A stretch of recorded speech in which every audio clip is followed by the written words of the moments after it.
Thank you. Man down, strap season. Y'all know what time it is, baby.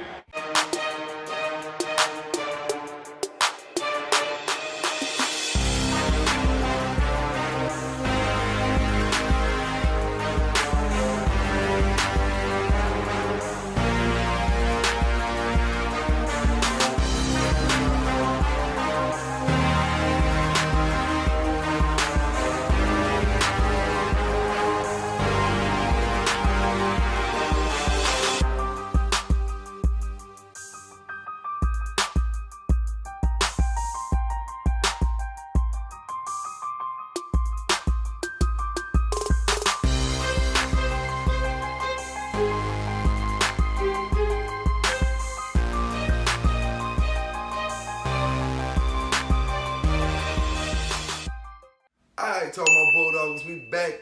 Thank y'all for tuning in to the video, watching the last one. You know what I'm saying? Hope y'all having a good Easter out there. Enjoy your day.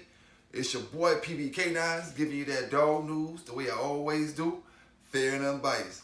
Some gonna like it, some ain't. Like I always tell you, subscribe to the channel if you haven't subscribed yet. Hit that comment button. Comment at the bottom. Hit that like button rather. Hit the notification bell to let them know a video about to drop. Let them know the video about to drop. And today, on today's dog news, we talking about Grand Champion Banjo and Grand Champion BeBe Red. Let's get into it. All right, before we get into that Banjo and BeBe Red, I want to say a few other things. All right, if you're watching my videos, never expect me to condone doing something illegal. Like, if you're watching my videos and you want me to say, I'm down with illegal stuff, no, you might as well get off my videos. You might as well get off my videos. We won't talk about no up-to-date dog fighting.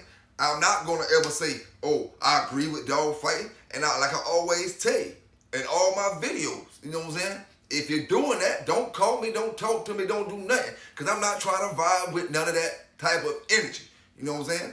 Like I tell you all the time. You know, this stuff is fictional, historical purposes. You know what I'm saying? And like I tell you, I'm an author.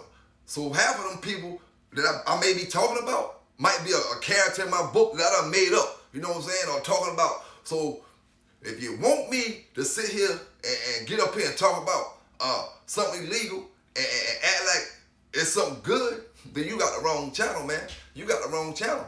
You know what I'm saying? Only thing, when it comes to these picks, if you're not doing nothing, something legal with them, I can care less about what you're doing. You know what I'm saying? The stories and all the other stuff I'm talking about is history, past, be gone, forgotten about, written down already. You know what I'm saying?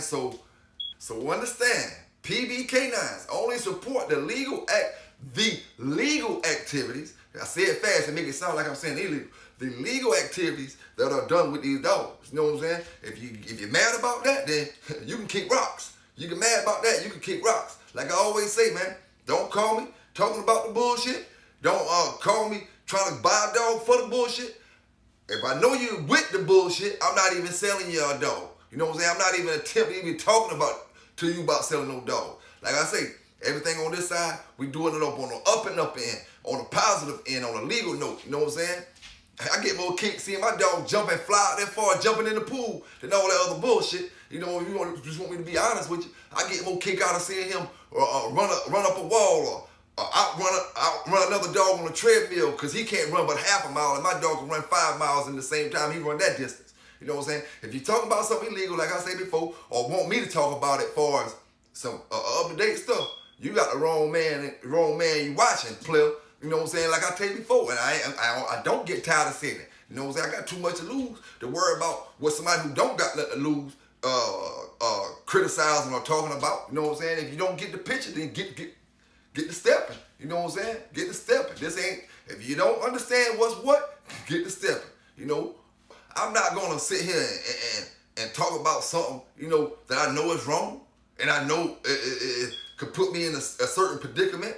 No, man, no, cause I gotta you know, handle for me. You not gonna if I get in trouble, that's not gonna affect you for something. If I get in trouble for saying something to make you happy, that's not gonna affect you. That's gonna affect me. So I gotta watch out for my back. You know what I'm saying?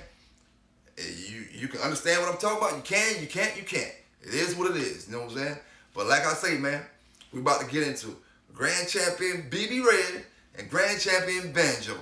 Grand Champion BeBe Red and Grand Champion Banjo. Now in 1990, the Texas Iron Man and one of his homeboys went to go holler at Mr. Joe Haskins and Tony McCool about some dogs or whatever.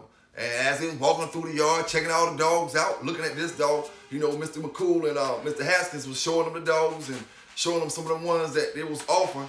But the Iron Man friend, he was looking, he had his eye caught on one dog, one particular puppy that was 10 months at the time. And that particular puppy was Banjo. They walked all around the yard, but it's his son. And the thing about it, the Texas Iron Man friend that came with him to the yard, he wasn't even a dog man. You know, he wasn't even a dog man, but it's just something about Banjo that caught his eye. Now seeing his homeboy was so uptight trying to get this dog, you know, it started ignoring the Texas Iron Man because he just kept asking about Banjo. Let's get this dog. What you want for this one? Texas Iron Man started getting annoyed, so he just asked Mr. McCool and Mr. Haskins what they wanted for the dog, you know. And the thing about it, that particular dog wasn't, you know, high on Mr. McCool and Mr. Haskins' list in their program. So, you know, they weren't really big on that particular dog, so they didn't really, you know, want that much. They offered the Texas Iron Man them, they said, give me $600 for the whole litter. If you want them puppy, give me $600 for the whole litter. So as fate would have it, on that day, on that particular day, the Texas Iron Man and his friend left with some of McCool's hand-picked dogs. And they left with Banjo, which they only paid $100 for. The dog game would soon discover the greatest litter mates that ever touched the box in the history of the dog game. Grand Champion Banjo and Grand Champion BeBe Red. Then a couple months later, the Texas Iron Man and his friend was coming back from a pig picking when they was having a little conversation in the car. And his friend was like, man, this 12-month-old dog I got, Banjo, he'll whip everything you feeding on your yard. Everything you feeding, he will whip it. Now, don't forget, this wasn't a dog man. He wasn't, you know, a dog man before then, you know. But he's telling Texas Iron Man, this 12-month-old dog will beat everything you feeding. You know that pissed the Iron Man off. That pissed the Iron Man off. So they kept talking, chilling out for a while, and it got to the point where the Iron Man friend wanted to go out and get some beer. So he went out and got the beer, and then, you know, he came back, and when he came back, the Iron Man had done jumped in his car. You know, as he pulled up. When he jumped and pulled back up in the yard, the Iron Man took his car and rammed into his homeboy car. You know, he was drunk up, rammed into his car, and yelled out, "Scratch now!" and drove off. Drunk up, but once he got home, you know, he sobered up after he was charged with that hit and run. Now at this time, these puppies were 12 months old. 12 months old, and the two puppies that he got outside of BeBe Red, they tried them, but they didn't work out, so they called them too, you know. And 4 months later, at 16 months, BeBe Red went into her first match. She won her first against Hennicke's White, which was 45 minutes, and it was her longest match of all, 45 minutes. All right, her brother Banjo won his first two at a very young age. The first one was against Wilson's Wolfie, and that went on in 45 minutes in 1991.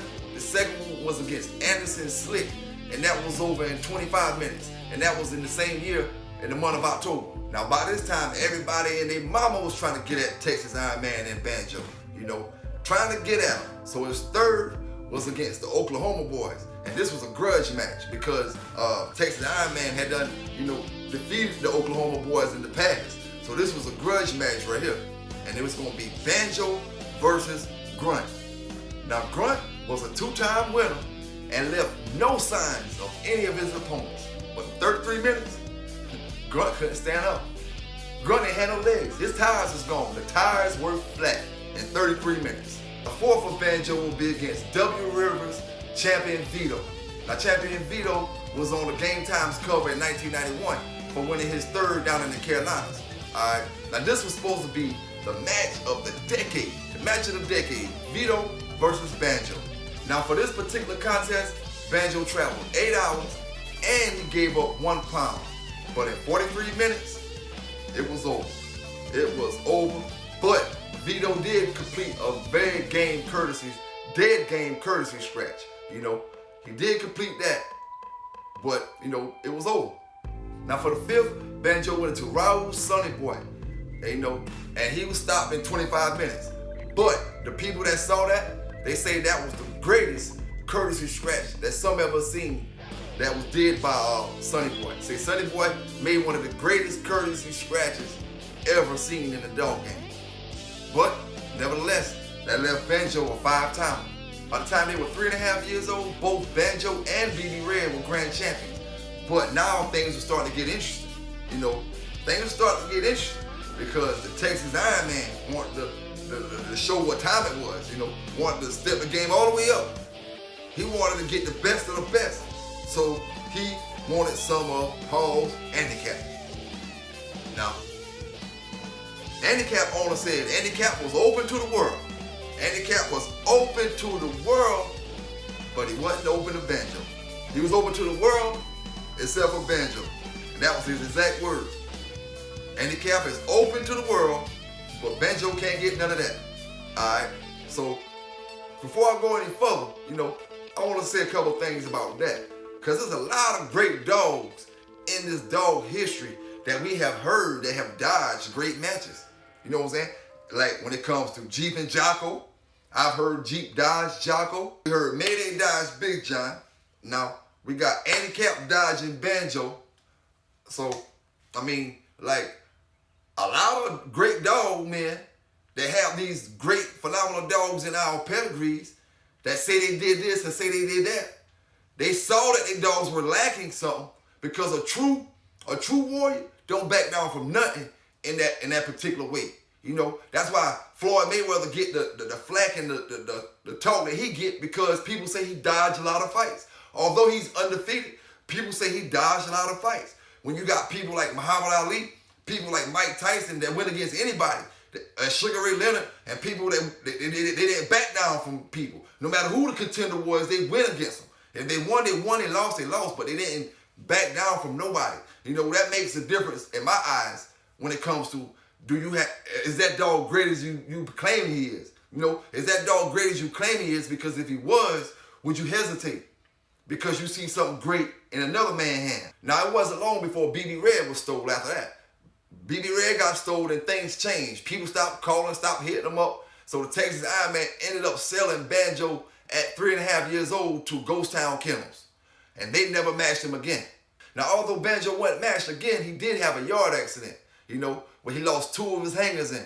He lost 2 of his hangers, but a 4-time winner named Too Short lost his life in the process.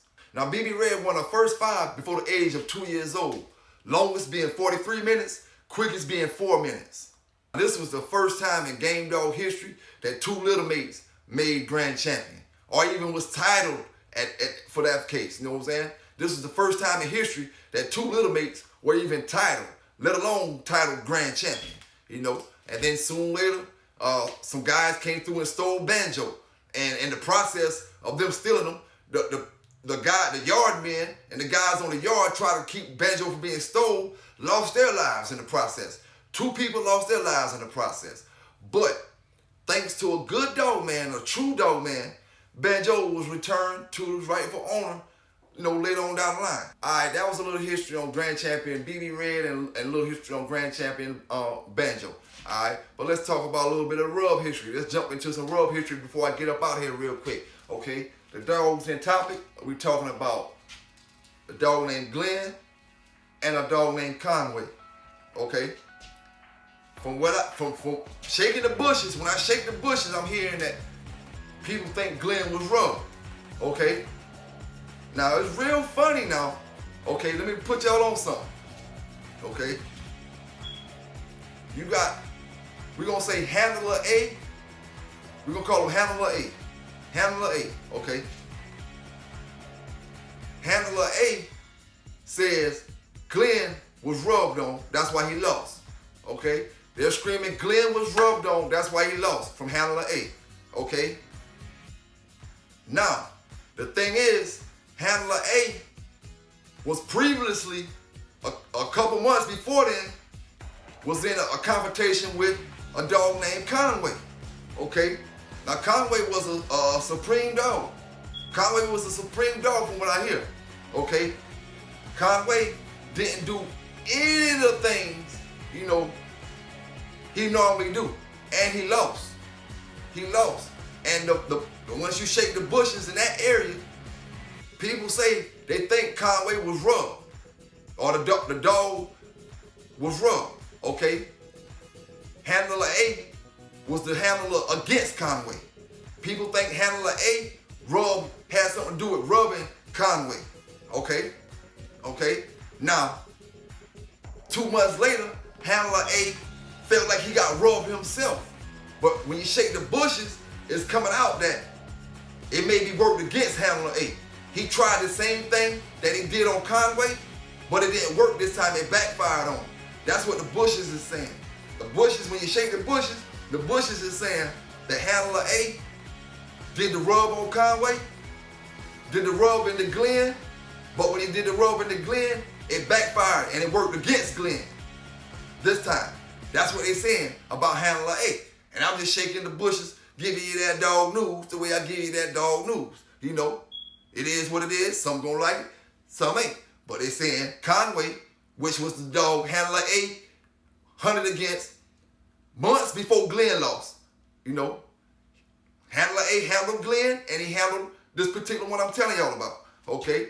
Now, like I'm gonna say it one more time. The dog in the competition did not react in no kind of way that he was used to reacting. He didn't do any of the things that he was used to doing. But being good sportsmen, fair men as they were, things, you know, the money was handed over. It was what it was, you know. But in these folk mind, they say something went right. You know what I'm saying? Okay, 2 months later, 3 months later, Big Glenn take a loss. Now, handler A is complaining about Glenn was rubbed on. They saw somebody sticking their hand in the corner, while they was waiting for the scratches. And you know damn well that didn't happen. You know that didn't happen, because that would have been spotted out and called out as a foul, and with that kind of money on the line, it would have been a big problem. So we're not worrying about that happening. But what it's looking like happened is the rub backfired on Glenn this time with cheating. Karma is a motherfucker now. Karma is a motherfucker. And sometimes karma don't go a whole 3 or 4 years before it come back. It might be back 2 months. Then you rub this dog, you rub that dog, but this time it worked against your dog. Hey, I'm just saying what the bush is saying, man. I'm just saying what the bush is saying because, like I said before, all this is fictional and historical purposes. Stories from back in the days. You know what I'm saying? If you're involved with anything like that now, don't call my phone. Don't hit me up. Say what you want to say about it, but I'm only representing the folk that doing the legal stuff out here with these dogs, taking care of these dogs, treating them like they family, doing the best they can to preserve the breed, to preserve the line, and keep things going for the future generation. You know what I'm saying? I can care less what the negative pit bullers think. You know what I'm saying? Because what I see, and from what I see, some pit bullers don't want to be legit. They want to seem like, they want to be the villains. They want to feel like the villains. If you don't make some of you pit bull guys feel like the villain, you call them guys suckers. Oh, they messing up the breed. Oh, they doing that. No, these folks trying to make a living, feed their family, and keep their dogs without them going through some bullshit. So, like I say, man, take care of them dogs out there. PBK9s, I'm just going to give you that dog news we always do.